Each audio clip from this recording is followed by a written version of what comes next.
എനിക്ക് ആനി ഒരുപാട് ഫിലിംസ് ചെയ്തിട്ടില്ലേ മഴയെത്തും മുമ്പേ ഭയങ്കര ഇഷ്ടമുള്ളൊരു പക്ഷെ അതിപ്പോഴും എല്ലാവരും എന്താ പറയുക ഓർത്തിരിക്കുന്ന ഒരു മൂവിയല്ലേ. അപ്പോൾ അതുകൊണ്ട് വീണ്ടും വീണ്ടും കാണാൻ പറ്റിയതിൽ എനിക്ക് ഒരുപാട് സന്തോഷം. നമ്മൾ അഭിനയിച്ച സമയത്തൊന്നും കാണാൻ പറ്റിയിട്ടില്ല. അപ്പോൾ പിന്നെ ഈ പ്രോഗ്രാമിനെ പറ്റി പറയുമ്പം എനിക്ക് എൻ്റെ അമ്മയും അമ്മായിയമ്മയൊക്കെ ഏറ്റവും കൂടുതൽ കാണുന്ന ഒരു പ്രോഗ്രാമാണ്. അപ്പോൾ അതെ അതെ സത്യം രണ്ടമ്മമാർക്കും എൻ്റെ ആനിയുടെ ഒരു നമസ്കാരമുണ്ട്. അത് പോയിട്ട് അമ്മമാരായതുകൊണ്ട് ഒരു ബിഗ് സല്യൂട്ട് ഉണ്ട്. അതെ അവരെപ്പോഴും പറയും നല്ല പ്രോഗ്രാമാണ്, നല്ല റെസിപ്പി ഉണ്ട്. പിന്നെ ആനി പറയണ കോട്ടയം അതാണ് പലർക്കും ഭയങ്കര ഇഷ്ടം ഉള്ള കാര്യമാണ്. എന്താന്ന് വെച്ചാൽ അങ്ങ് തുറന്ന് വർത്താനം പറയും. നമ്മൾ ഇനി ഒരു ഫോർമാലിറ്റി ഒന്നും കാണിക്കാൻ എനിക്കും അറിയാൻ മേല. എൻ്റെ ഒരു ബേസ് ക്യാരക്ടർ വെച്ച് എനിക്കത് അറിയാനേ മേല. ഞാനങ്ങ് എപ്പോഴും തോന്നിയത് പറയണം. ഞാൻ ഇങ്ങനെയൊക്കെ ഇതിലപ്പുറം ഒന്നും എനിക്ക് അറിയാൻ മേല ഉള്ള കാര്യമാണ്. അതെല്ലാം പോട്ടെ. നമ്മളിപ്പോ വർത്താനം പറഞ്ഞിടയ്ക്ക് താൻ പറഞ്ഞോളൂ, താൻ ഭയങ്കര പാചകക്കാരിയാണ്. അന്നേച്ച് ഭയങ്കര ഷൈനേക്കാട്ടിലും ഒത്തിരി ഭക്ഷണം കഴിക്കും, ഇച്ചിരി പാചകക്കാരി. പക്ഷെ ഉള്ള കാര്യം പറയാലോ, ഈ പറഞ്ഞ കൂട്ട് തന്നെ അങ്ങ് മെയിൻറ്റെയിൻ ചെയ്യുന്നുണ്ട്. കാര്യം എന്താ വെച്ചാൽ ഒത്തിരി ഭക്ഷണം കഴിച്ചേ ഇങ്ങനെ എന്നെ പോലെ ഒന്നും ഇരിക്കുന്നില്ലല്ലോ. നല്ല മെയിൻറ്റെയിൻ ചെയ്യുന്നുണ്ട്. അതിനൊക്കെ നല്ലൊരു ക്രെഡിറ്റ് കൊടുത്തവരോട്. അതെന്റെ പ്രൊഫഷൻ അതല്ലേ. എനിക്ക് അതില്ലാണ്ട് ഒരുപാട് വണ്ണം വെച്ചിരുന്നവര് ഡാൻസ് ചെയ്യാണ്ട് ജീവിക്കാൻ പറ്റില്ല. ഞാനൊക്കെ കഷ്ടപ്പെട്ടു കേട്ടോ, ഉള്ളതേ ഡാൻസ് ചെയ്തത്. ഏതാ അഭിനയിച്ചുകൊണ്ടിരുന്ന സമയത്ത് ഒരു കാല് വെക്കാന്നൊക്കെ പറഞ്ഞ അപ്പോ 100 ദൈവങ്ങളെ ഒരുമിച്ച് വിളിക്കും. നിങ്ങളൊക്കെ കുഞ്ഞുമോലെ ട്രെയിൻ ചെയ്ത് അതിൽ തന്നെയല്ലേ ജീവിതമൊക്കെ. അതുകൊണ്ടാണ് ജീവിക്കുന്നത്. അപ്പൊ അതുകൊണ്ട് വണ്ണം വെച്ച് കഴിഞ്ഞാൽ നമുക്ക് ഭയങ്കര ബുദ്ധിമുട്ടാണ്. പക്ഷെ നല്ല വർക്ക്ഔട്ട് അല്ലേ ഡാൻസ് എന്ന് പറയുന്നത് തന്നെ അല്ലേ. ഡാൻസ് ചെയ്യും, പിന്നെ ജിമ്മിലും വർക്ക്ഔട്ട് ചെയ്യും. അത് അത്യാഗ്രഹമായി പോയി കേട്ടോ. അത് വേണ്ടായിരുന്നു. ഞങ്ങളെയൊക്കെ ഒരുപാട് തീരെ മോശമാക്കി കളഞ്ഞു. അത് വേണ്ട, ഞങ്ങൾക്ക് ഇത്രേ പറ്റുള്ളൂ. ബാക്കി പറഞ്ഞു. ഇങ്ങനെ ഇഷ്ടപ്പെടുന്നവർക്ക് ഇഷ്ടപ്പെട്ടാ മതി. കാര്യം ഇന്നത് പോലെ എനിക്ക് എന്നെ കൊണ്ട് ഒക്കുള്ളൂ. നേരത്തെ പറഞ്ഞോളല്ലേ. ഇതെല്ലാം പോട്ടെ. ഈ 15 കൊല്ലം എവിടെയായിരുന്നു കുഞ്ഞെ? അല്ല, ഞാൻ ബാംഗ്ലൂർ കല്യാണം കഴിഞ്ഞപ്പോൾ ബാംഗ്ലൂർ സെറ്റിലായി. പിന്നെ മോളായി. പിന്നെ ഡാൻസ് ഇൻസ്റ്റിറ്റ്യൂഷൻ തുടങ്ങി. ഇപ്പോൾ മോള് കുറച്ച് വലുതായി. എൻ്റെ ഇൻസ്റ്റിറ്റ്യൂഷന് മോളിപ്പോൾ 10th-ലായി. അപ്പം അവളുടെ കാര്യങ്ങളൊക്കെ സെറ്റായി. ഇൻസ്റ്റിറ്റ്യൂഷനും ഇപ്പോൾ 10 years ആയി. അപ്പം അതുകൊണ്ട് എല്ലാം ഒരു സെറ്റിൽ ആയി. അതെ അതെ അതെ അതെ. ഡാൻസ് ക്ലാസ്സും എല്ലാം നമ്മൾ ഇനീഷ്യലി തുടങ്ങുമ്പോൾ നമ്മുടെ ഒരു ശ്രദ്ധ ഇപ്പോഴും വേണം. സ്റ്റാഫ് ഉണ്ട്. പക്ഷെ എന്നാലും എനിക്ക് കുറച്ച് അങ്ങോട്ടും ഇങ്ങോട്ടൊക്കെ ട്രാവൽ ചെയ്യാം എന്നുള്ളൊരു സിറ്റുവേഷൻ ആയി ഇപ്പോൾ. ഡാൻസ് ഒരു ക്ലാസിക്കൽ ഭരതനാട്യമാണ് പഠിപ്പിക്കുന്നത്. എനിക്ക് ഞാൻ പറഞ്ഞ പോലെ 5 ബ്രാഞ്ചസ് ഉണ്ട്. അപ്പം പാരലായിട്ട് ക്ലാസ്സുകൾ ഇങ്ങനെ വീക്ക്ലി വൺസ് മാത്രമേ ഓഫുള്ളൂ. ബാക്കി എല്ലാ ദിവസവും ക്ലാസ്സസ് ഉണ്ട്. പ്രോഗ്രാം 4 വർഷം കഴിഞ്ഞിട്ട് കുട്ടികളെ കൊണ്ട് നമ്മൾ അരങ്ങേറ്റ പോലെ പ്രോഗ്രാം ചെയ്യിപ്പിക്കും. അപ്പൊ എല്ലാ കൊല്ലവും ഓരോ കുട്ടികൾ അഡ്മിഷൻസ് വരാറുണ്ട്. ഓരോ വർഷം നമുക്ക് 2 പ്രാവശ്യം പുതിയ ബാച്ചസ് ഉണ്ടാവും. അപ്പോൾ ഓരോ ബാച്ചിലും ഒരു 35 സ്റ്റുഡൻസ് വരും. അപ്പോൾ അതിന് ഒരു വർഷം കൊണ്ട് നമുക്ക് ഇൻട്രസ്റ്റ് ഉള്ള ആൾക്കാർ. അതെ അതെ ഉറപ്പായിട്ടും. ശരി. അപ്പൊ ഞാനൊരു കാര്യം ചോദിക്കട്ടെ, നല്ലൊരു ഡാൻസറാണ്, ഇപ്പൊ ഒരു സ്കൂൾ നടത്തുന്നു, എല്ലാം ചെയ്യുന്നു. ഇപ്പൊ നമുക്ക് ഒരു പെൺകുട്ടി ഉണ്ടെങ്കിൽ ഒരു കറക്റ്റ് ഏജ് എപ്പോഴാണ്? 6 years എന്ന് പറഞ്ഞാൽ 3.5 വയസ്സ് മുതൽ പാരൻസിന് ഭയങ്കര തിടുക്കല്ലേ.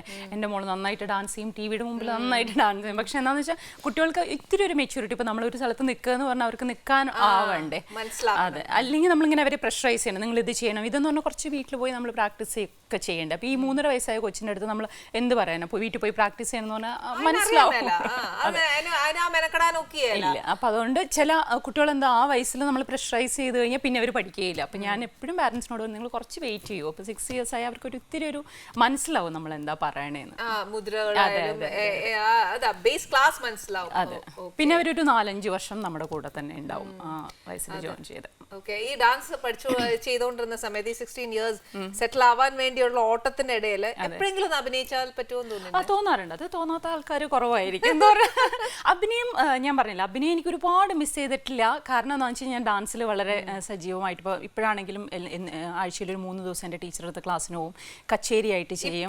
ഇപ്പോഴും പോവും. ആഴ്ചയിൽ 3 ദിവസം ടീച്ചറടുത്ത ക്ലാസ്സിന് പോവും. പിന്നെ 1.5 മണിക്കൂർ കച്ചേരിയായിട്ട് ചെയ്യാറുണ്ട്. അപ്പം എനിക്ക് തോന്നുന്നു അതിലൊക്കെ കുറച്ച് ബിസി ആയിട്ട് ഇരുന്നത് കൊണ്ട് എനിക്ക് അത്രയും ഭയങ്കര ഒരു അതെ ബുദ്ധിമുട്ട്. പക്ഷെ എന്നാലും ഉറപ്പായിട്ടും നമ്മൾ ടി വിയിലൊക്കെ കാണുമ്പോൾ എപ്പോഴെങ്കിലും ഒന്ന് അഭിനയിക്കായിരുന്നു. എൻ്റെ ഭർത്താവ് ഇടയ്ക്ക് ചോദിക്കാറ്. അതാ മിസ്സായി പോയോന്നല്ലേ. പക്ഷെ നമ്മൾ ഈ പറഞ്ഞ പോലെ ഓട്ടത്തിനിടയിൽ മോള് വളരുന്നു, നമ്മുടെ നാട്ടിലല്ല വേറൊരു നാട്ടിലായിരുന്നു, അപ്പൊ പെൺകുഞ്ഞാണ്.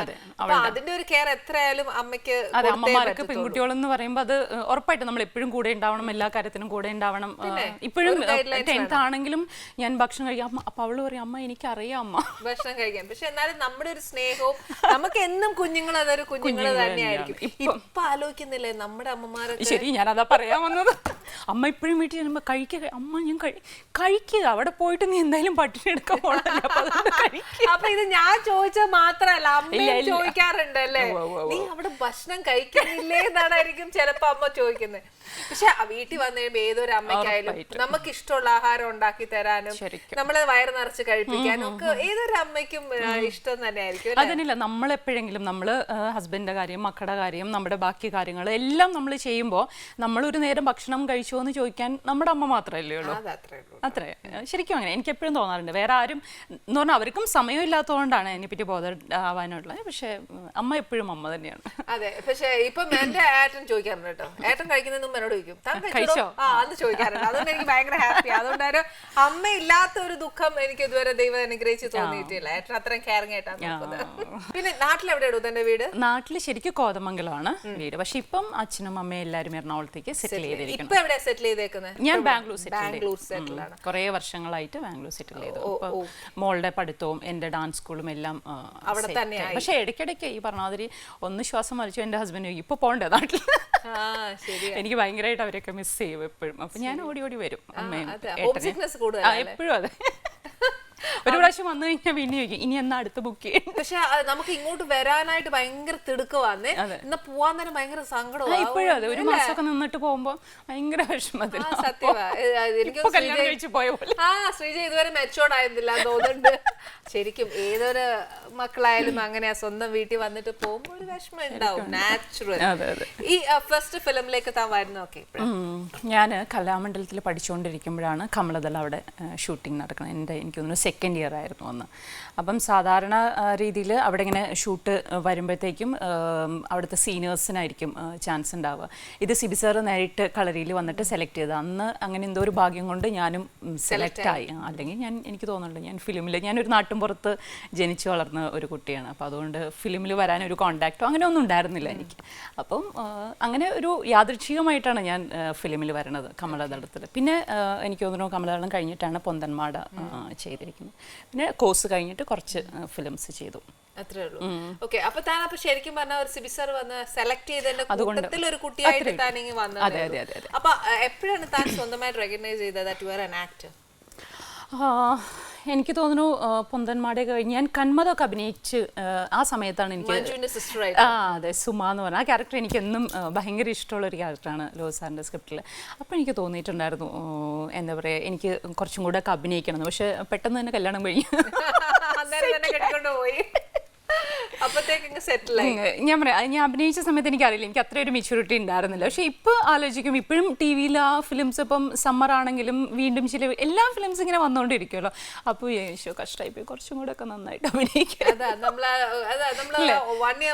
ഓരോ ഇയർ അല്ലെങ്കിൽ ഓരോ ഫിലിംസ് ചെയ്യുന്നതനുസരിച്ചാകുമ്പോൾ നമുക്ക് കുറച്ചുകൂടെ ഇത് കുറച്ചുകൂടെ ഒന്ന് നന്നാക്കിയിരുന്നെങ്കിൽ അല്ലേ, എന്താണ് ചെയ്തു വെച്ചിരിക്കുന്നത് സ്വന്തം ഞാൻ ക്രിട്ടിസൈസ് ചെയ്യുന്ന, സ്വന്തമായിട്ട് ക്രിട്ടിസൈസ് ചെയ്യുന്ന ഏറ്റവും നല്ലൊരു കാര്യമാണ്. നമുക്ക് തന്നെ ഇംപ്രവൈസ് ചെയ്യാൻ ഒത്തിരി ഒക്കും. ശ്രീജ ഒരുപാട് ഈ പറഞ്ഞ കൂട്ട് ഡാൻസ് പെർഫോമൻസും എല്ലാം ശ്രീജ ചെയ്തിട്ടുണ്ട്. ഏറ്റവും കൂടുതൽ ഓഡിയൻസ് വന്ന ഒരു സ്റ്റേജ് ഞാൻ കുറേ വർഷങ്ങൾക്ക് മുമ്പാണ്. അതിപ്പോൾ ഒന്നുമല്ല, ഞാൻ എനിക്കൊന്ന് കോഴ്സ് കഴിഞ്ഞ ഇടയ്ക്ക് ഞാൻ ഗുരുവായൂർ അമ്പലത്തിൽ ചെയ്തിട്ടുണ്ട്. അന്ന് കൃഷ്ണ നിവേദന എന്ന് പറഞ്ഞൊരു ഐറ്റം ചെയ്തിട്ടുണ്ട്. അത് ചെയ്യുമ്പം ആൾക്കാർക്ക് ഉള്ളൊരു സന്തോഷം ശരിക്കും അവരിങ്ങനെ ഫീൽ ചെയ്യണം. അതാണ് ഒരു ആർട്ടിസ്റ്റിനെ സംബന്ധിച്ച് നമുക്ക് കിട്ടുന്ന ഏറ്റവും വലിയൊരു അംഗീകാരം. ശരിക്കും നമുക്ക് തന്നെ സ്വന്തം കണ്ണ് നിറഞ്ഞു. അതൊക്കെ വളരെ എന്താ പറയുക, എനിക്ക് ലൈഫിൽ അങ്ങനെ ഒറ്റ പ്രാവശ്യം ഉണ്ടായിട്ടുള്ളൂ.